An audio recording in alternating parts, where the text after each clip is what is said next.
বিয়ের আগে বউরে বলে দিবেন, শোনো বউ, আমি কিন্তু বড় তেড়া যুবক,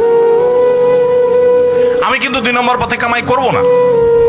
অতএব অন্য মানুষদের বউদের মতো সকাল বিকাল শাড়ি পাল্টাবা আর 3 পিস পাল্টাবা, মার্কেটে যায় কেনার পরে বলবা শুধু কার্ডের ঘষা দেন আর বিল দেওয়া হয়ে যাবে, এগুলো কিন্তু আমার দ্বারা হবে না। আমি কিন্তু হালাল খোর, আমি হারাম খোর না। বলা যাবে না ইনশাল্লাহ? হবু ভরে বলে দিতে পারবেন না? বেশিরভাগ ক্ষেত্রে দেখবেন ওই মেয়ে বলবে, আব্বু না, সমস্যা আছে ছেলের। কারণ তার দরকার কি? একটা চোর।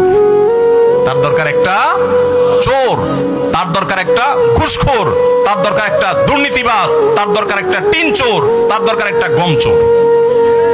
সে সৎ মানুষ পছন্দ, আপনি সাথে সাথে সিজদা পড়ে যাবেন, যাক একটা চোর প্রিয় মানুষ থেকে আল্লাহ আমাকে মুক্তি দিছে।